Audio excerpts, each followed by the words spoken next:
Welcome back to the Metro on WDET. I'm Robin Vincent. After a speech Governor Gretchen Whitmer gave at the 2024 Mackinac Policy Conference, that conference became all about how to increase Michigan's population. And then after the conference, politicians, demographers, and economists were theorizing how exactly to increase the state population. Then, last December, news came that Michigan did increase its population by about 57,000 people. And last month, we got word that Detroit also increased its population by 6,800 residents. So what should we make of these numbers? Are they too small to celebrate? Or is the state and its largest city on a path to continue the trend? Metro producer Sam Corey sought to understand that at this year's Mackinac Policy Conference. Last week, he sat down with Eric Lupher. Here was Sam's conversation with the president of the Citizens Research Council. So last year, the Mackinac Policy Conference became all about increasing Michigan's population. 1 year in, Michigan has increased its population by about 57,000 people. What's your story for how Michigan has been able to do that? It's encouraging that we have a positive number in front of that growth. We're not losing people, but 57,000 people on a base of 10 million. It's pretty bland. It's pretty bland, and the rest of the many other states are growing at a much faster pace. So positive is good, but we're still not keeping pace with those leading states. They're growing 3-5%. What do you make of the explanation just for the added 57,000 people? What explains that to you? It is keeping some of our own people here, right? Young people choosing maybe they don't need to go to Colorado or Nashville or wherever. And a bit of it's immigration still. Immigration has certainly slowed down, and Michigan is collateral damage with everything else going on in the nation. But ultimately, that's how we're going to grow our population. As we get older and older as a state, that natural growth is going to be less of a possibility, right? At some point, you're not in the childbirthing ages anymore. So bringing in people from other states, other nations to help grow our population is going to be really important. When you look at the other states, the other comparable states in the Midwest and the cities that are kind of like Detroit that are in fact growing their populations, there are some that come to mind. But I'm curious which ones you look to when you think, hey, they're doing a pretty good job and they're increasing their population consistently. You don't have to look far. We've always had the rivalry with Ohio and Columbus, with the Ann Arbor-Columbus rivalry and everything like that. It's a vibrant downtown. It's a vibrant place to go. And somehow they found the recipe to make it a place that you want to start a young family and you want to grow there, and businesses want to come be part of that. Indianapolis, same type of story, a really thriving downtown. Chicago, for all the crime, people want to be in Chicago, want to be part of that. Yeah, Chicago's already large. Ann Arbor is nice. Ann Arbor is a college town like Columbus. They have a nice downtown. What's going wrong there? Like, why don't you think Ann Arbor is able to draw in people, bring in people the same way Columbus is? I don't know enough to be really critical of Ann Arbor, but what strikes me is they haven't really gleaned on to the towns and gowns thing, marrying the school with the community and growing on that. What I hear is many of the city leaders are adverse to the multi-use development where you can have residential tied with commercial, growing up instead of out, putting apartment buildings and multi-unit housing and things like that. So they're kind of limiting themselves to what they want to be as a city, and it's built out, right? There isn't a lot of empty space to do anything new, really. Yeah. So what really strikes you when you go to other places and come back to Michigan is we are a pretty flat state in the sense that when you go from Detroit to Southfield to Troy, the housing stock looks a lot the same. Yeah. And that's not the same when you go to a lot of other major cities. There is a real downtown nexus of apartment buildings and townhouses and things like that.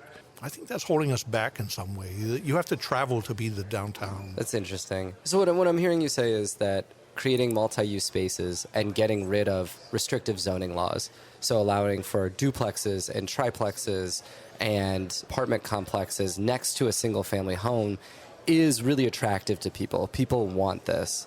Is that fair? And they'll move to it. I think so. The young people, far be it for me to speak for the young people. No, do your best. They don't want to drive, right? They're using Uber and Lyft and things like that to get around it, but they've learned the responsibilities of being safe and driving, and they're not anxious to do a lot of driving. So they want to live close to where they work, where they shop, and having that mixed-use development where you can live and walk on the streets and ride your bikes and be close to friends, be close to workplace. But we've put a lot of challenges in Michigan, where our communities are so far apart, so much urban sprawl.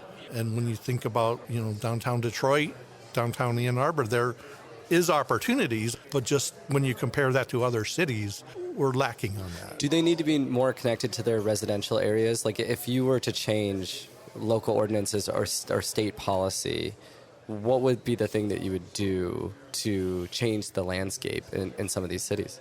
What we've been talking about, really opening it up for that mixed-use development, I think is the real opportunity.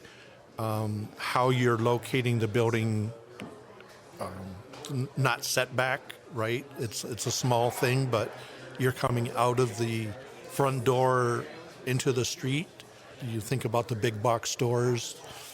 You decide you want to shop at a Menards or something. Now you've got to navigate the quarter mile between the road and the store itself. This is incentive to have that interconnectedness of a community. But yeah, to your point earlier, though, it's not just the downtowns that aren't developed or building up instead of out. As you said, there's a lot of sprawl.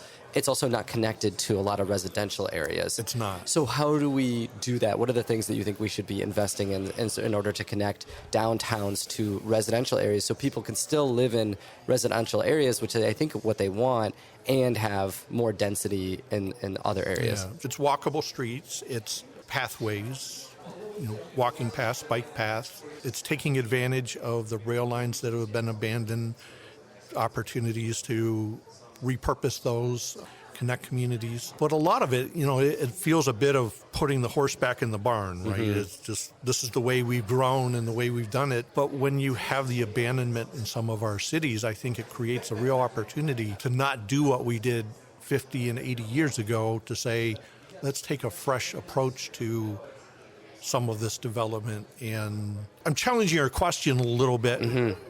Because I think when people choose to be out in the neighborhoods or choose to be in the suburbs, they're purposely choosing not to be downtown. And my push as an amateur urban planner would be, let's get more and more people into that downtown area. It's going to be young families, and that's going to create the vibrancy. They're going to be the ones that go out on a Thursday night and maybe have a pop, go to the ball game, things like that. And if you're coming out to abandoned streets and quiet neighborhoods and things like that, it doesn't create the vibrancy. So I think that's something that we need to work for. In terms of what Detroit is doing, of course, there's the Greenway project, which is taking some time but has been underway and is being developed right now. I imagine you would be in favor of that kind of project. Do you think that would do a lot to start to connect communities? And then also something like the RTA, if that were to come back and we had a regional transit plan, that would also be something that would attract people to the city of Detroit and the Southeast Michigan region. Right. The pathway, it's really important that they take advantage not only of those abandoned spaces, but they really need to tie into what's there, right? So don't challenge somebody to get from their newly vibrant neighborhood into the pathway, bring the pathway to that vibrant area so they can immediately get on and have access to it. And the transit, that's sort of the golden egg we've been searching for in Michigan. And as long as we try to fund transit through property taxes, we're doomed to fail. Why? Well, because the people you tax the most are the ones least inclined to use it. And so they're going to vote no. So how should we be taxing it? Right? So Right now, we're working on a study to look at local option sales taxes in Michigan. This is what 38 other states do, and any place there's a vibrant transit system, they're funding it with sales taxes. It's tied to the economic activity happening. You're rewarding those vibrant places with more economic activity and more tax revenue growth, and that feeds on itself and provides the opportunities. The property tax is limited. We're using a property tax for every other thing we do in Michigan. And as long as you're taxing the people that don't use transit the most, right? Yeah. Maybe if you're in New York City or Chicago, Sure. There's such density of traffic and everything that regardless of income, we're not there, right? So use a sales tax, let's play use the something game, else. play the hand we're dealt and make this work the best we can. You got to deal with the realism. If you're going to try to tax to fund that service, who's going to use it? How are they going to support it? And who's not going to use it and be opposed to it? Property tax is the worst way we could do this. You think sales tax is one of the better ways? It's got to be. Other places are doing it, and it's working well. Yeah. I'm Metro producer Sam Corey speaking with Eric Lupher, president of the Citizens Research Council. We're discussing Michigan's population increase from 2023 to 2024, albeit small, which became a priority of the state after last year's Mackinac Policy Conference. Eric, you said something interesting in talking about the Greenway. It seemed to me like an implication, like the way it's designed right now is not necessarily connecting vibrant area to vibrant area. It's not coming to the vibrant areas. It's trying to get people from vibrant areas to get to the Greenway. Is that fair, and do you think it could be designed a little better? It's a challenge, right? Certainly some of that exists, but I think not enough of it. We can't necessarily take the if you build it, they will come approach. If you put the path here, then development's going to happen around it. There's too much going against the city and abandoned places, and the cost of development is so high now to build new housing. We have to concentrate on our strengths, build on our strengths, build on the vibrant places, make those, the budding flower, and build around that and grow around, as opposed to let's just pick this long vacant place and assume development's going to happen because we put the pathway close. One of my questions is, I understand this, and there are certainly people I know that would be in favor of like opening up, Corktown's fairly open, but opening up Indian Village more, per se, and making it more multi-use homes.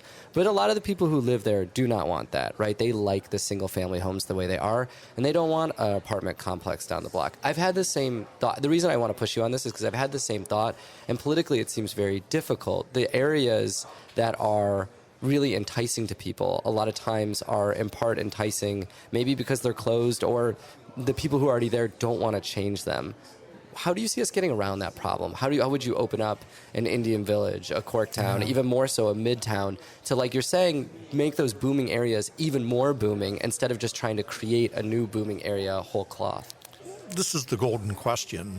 We've always done it this way, and we want to keep it that way. But the way we've always done it has led to no growth and negative growth. And so this is what you're getting, right? So sure, we can keep doing it the same way over and over and getting the same results and then wonder in 50 years why nobody lives here. Yeah.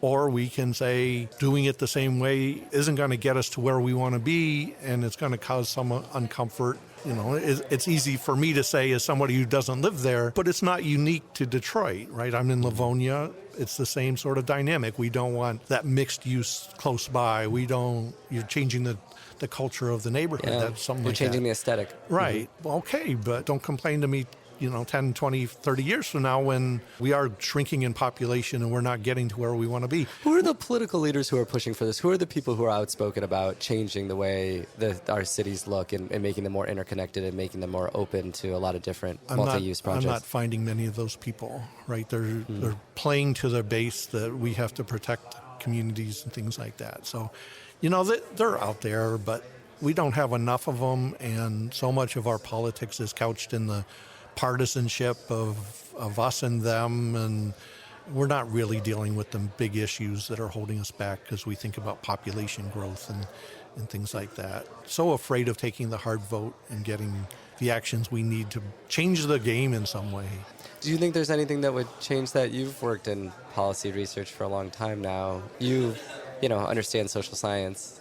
Do you think there's anything that would move us there? I think it's young leadership, right? Where the baby boom is aging out and fewer and fewer baby boomers being the ones making the decisions. So maybe as the next generations come up and they have some willingness to do these different things. I'm so cynical watching the partisanship,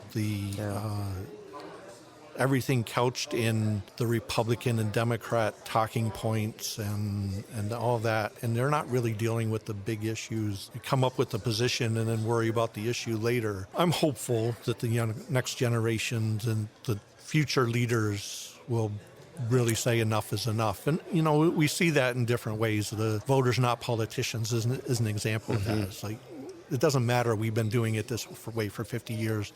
It's not working. It's creating bad results. Let's do it different. The one other thing I want to ask you about in terms of population increase, Eric, is about schools. A lot of people I talk to say they would love to live in Detroit, but they want to have kids and they don't want to send their kids to Detroit schools. They generally think, whether it's true or not, that the schools are bad, and they think they're blanket bad. How important is that? How important is funding schools like as much as we can to attract people to our cities? Schools are probably the biggest thing we need to figure out and get right for all of Michigan, Detroit especially, right? And the city and the school system are separate. We're about to choose a new mayor, and he or she will have next to zero influence on how we fix the schools.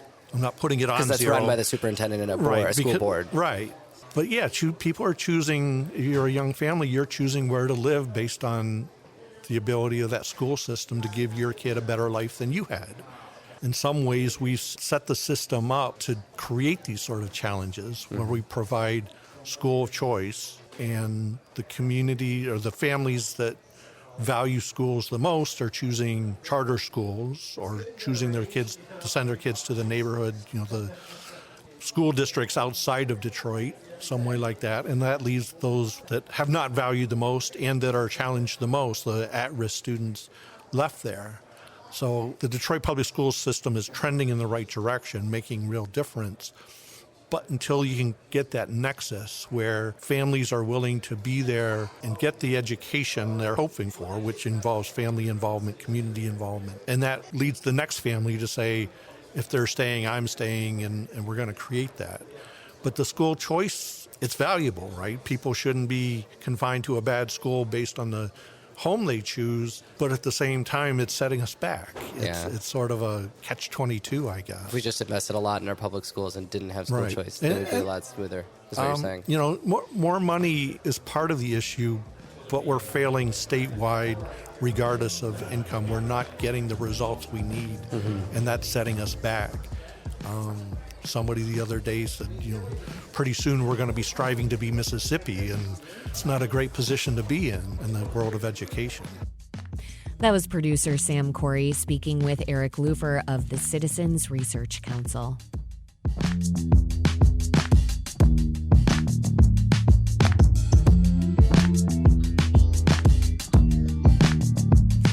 Coming up, aging doesn't diminish someone's value, yet seniors are often overlooked in conversations about health. Next, we'll speak with one organization that's keeping seniors active and creating healthy communities. That's next here on The Metro. Stay with us.